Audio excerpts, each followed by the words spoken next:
Hello y'all, my name is Eduardo Vega. I am a fitness enthusiast who's been training for 3 years, both in the powerlifting space and in the bodybuilding space. But obviously, if you guys click on the video, y'all don't care about that.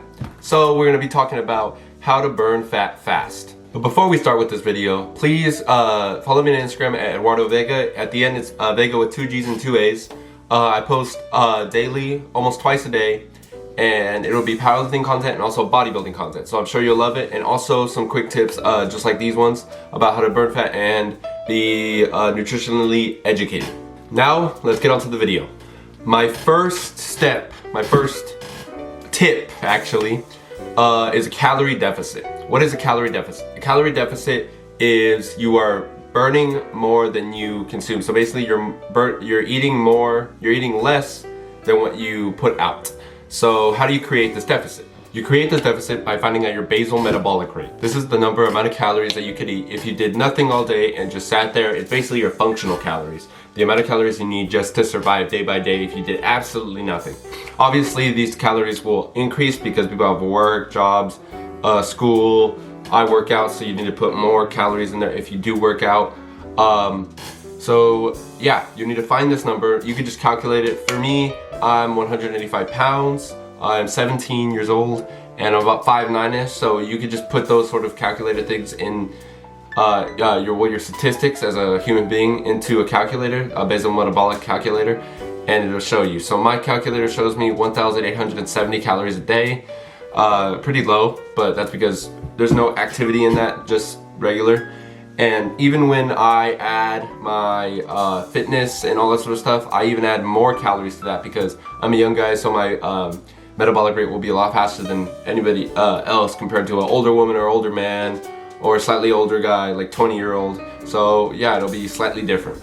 Once you find this number, you should start at that number, start eating at that number, and see how your body changes. If you haven't tracked your calories as it is, I recommend you do that as well, because it's I would say it's easy. Now MyFitnessPal, all those sort of apps make it so easy for you to just log your food through a barcode and it finds it for you. You just add how much you ate and it's easy. So yeah, I recommend that. And if that's not working for you in terms of staying at that basal metabolic rate, go a couple calories lower. And what I mean by that, not by 1 or 2 or 10, by maybe by 100, 200, 300. I know it'll be hard, but due to my second reason that I will be talking about, I can make this a lot easier for you, and this calorie count will seem very big at the end of the day. So yeah, I forgot to explain. The reason this can result in weight loss is because you're eating less than what you're burning.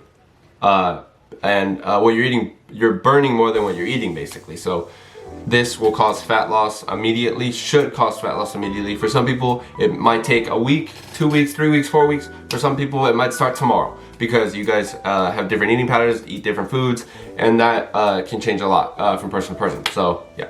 For my second reason, I will be talking about intermittent fasting. What intermittent fasting is basically just a window. It's not a diet or anything like that. You can eat whatever you want during this diet, but it is a time frame of when you can eat. So basically, you'd stop eating around 10 p.m. You'd wake up in the morning, skip breakfast, and start eating after 2 p.m. From 2 p.m. to 10 p.m. you start eating. This little window is when you could eat. And as long as you stay in a deficit, which you probably could, because what's that, 2, 3, 4, 5, 6, 7, 8, 9, 10, it's about an 8-hour window. And you can't stuff yourself that fast. And that's the idea behind intermittent fasting. You can't, it's very hard to get over the calorie amount you need to gain weight. So basically, a lot of people add stuff to this, like different diets and stuff, but not necessarily you need to do that. You could just do it and eat whatever you want, and most of the time you stay under the calorie deficit. I still recommend tracking your calories, everything, even if you're trying to gain weight or lose weight, because it helps you track what you do. So yeah, that's number 2, and it helped me a lot during a good cut. I shouldn't be cutting because I'm a younger guy, but this helped me a lot. So yeah. Also, the thing about intermittent fasting is there's a thing in your cells that happen when you stop eating after about 15 hours. It's actually a cells eating each other. It's called I forgot exactly what the word is called, but they create autophagy, and it really helps you as a human being and your cells. Basically, your stronger cells eat your smaller cells that are dead, and create bigger, stronger cells. So it helps you as your body. I didn't want to get too in depth with that because this video is about fat loss. But yeah, it's also a great mind clearer when you're trying to work, because you're just kind of in that headspace of how we were when we were ancestors, when we didn't have food and we needed to hunt. It just gives you a razor sharp focus. I recommend that. That's probably calorie deficit and intermittent fasting are like hand in hand in terms of that, because they both kind of help each other. But yeah, they just help each other in that way, and I recommend both of those just to start. Now for my third reason. This reason is a bit controversial because a lot of people don't believe in it, a lot of people don't like it, and some people do, some people don't. A lot of fitness, I guess you could say very high fitness enthusiasts don't like this diet, which is understandable, but it's the keto diet. Keto diet is basically all fat, all protein, so 50-50. They say like 10%, but really it's 50-50.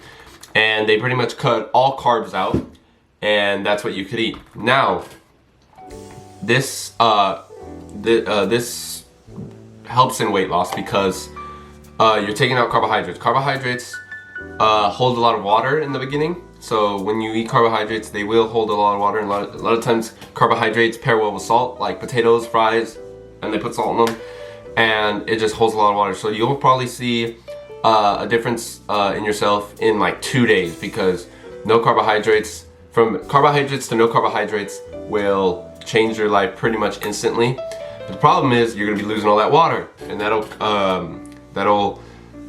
kind of put you in a low in terms of how you feel, because you're gonna have very low energy due to low water.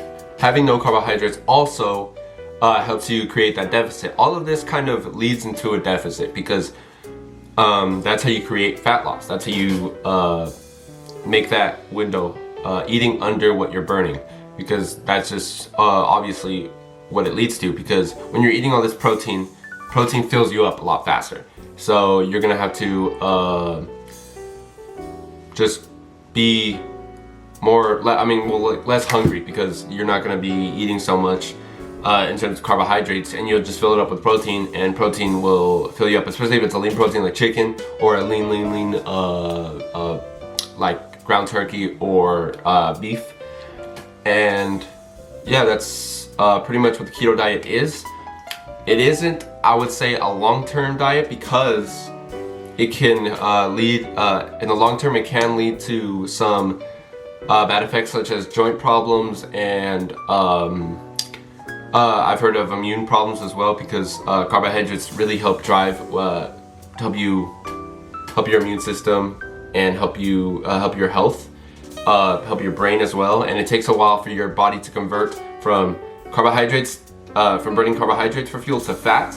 And that window, it kind of hurts yourself. You feel down. You feel you probably couldn't work out because you'd be very low energy.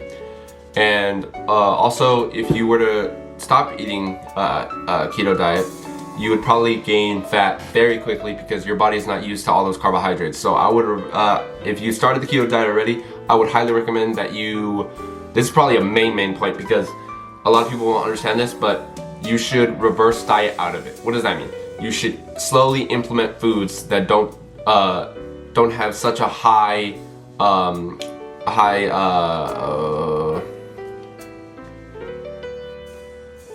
effect on your blood sugar. Reason being, because you get that high insulin spike, and your body will just consume and not know what to do with it, and convert it into fat very quickly, because that's all it knows what to do. So you should implement smaller things, smaller carbohydrates, slower carbohydrates like oatmeal and sweet potato, more fiber-rich carbs, because so it can slowly go in, and then you start experimenting. It should only take about 2 to 3 weeks, slowly implementing that sort of stuff. But yeah, that's since this is fast, how to lose weight fast, I put that on there. But in terms of long term, it probably won't be better, because you could not eat anything you want. You would have to be in a very strict diet. And I understand there's a lot of keto enthusiasts who say there's a lot of options, but come on, I'm gonna zoom in for this. That sucks. All right, I don't want to hear no Oreo fucking fat bullshit, alright? Because those suck. I want real Oreos, alright? In a calorie deficit, you can't eat those.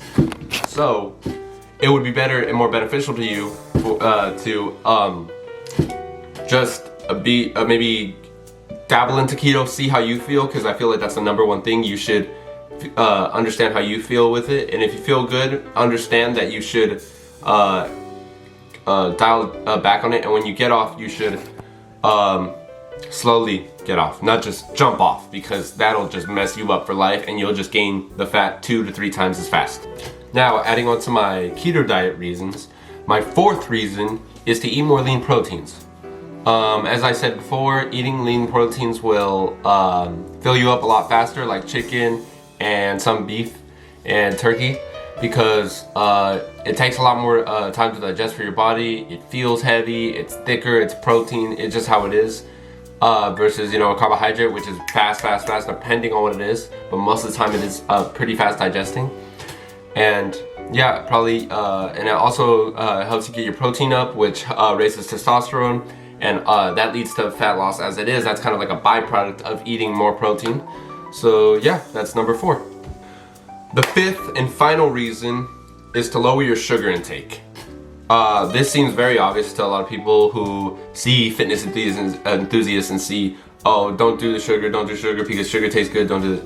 Theoretically, sugar is not bad for you, technically. It's like, I always use the analogy of, if I were to give you a candy and all I gave you was this candy for the whole day and that was all your calories, you would not gain fat. Reason being is because you're in an extreme deficit and your body's using all the calories it could possibly have. So that's what I mean when they say sugar equals fat, sugar converts to fat. It's not necessarily true. It's sugar converts into fat. It's very hard for your body to convert maybe like a starch into a fat. It wouldn't want to do that if you're already eating carbohydrates. If you're on the keto diet, then that's where problems occur. But if you're on any other diet that you're allowed to eat carbohydrates, you could get away with that. Thank you for watching, everybody. I appreciate y'all just sitting here and watching me give you these 5 tips. I really am here to help you. And these are probably number 1, number 2, calorie deficit and intermittent fasting are the ones I use the most because it helps me get lean quickly. And I'm talking like a week, maybe 2 weeks, because it just helps me a lot.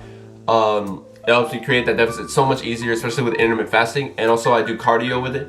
But this is kind of a video of no exercise weight loss, which I do believe in. I think it can help you, and if you never implemented these things before, I highly recommend you implement these things because they will help you. Thank y'all for watching, and I hope y'all just like this video. Please like and subscribe if you can. And if there's something wrong, something you didn't like, please comment it. If there's something that you thought I did good, please comment it. And I hope y'all have a good, beautiful day, and see y'all later.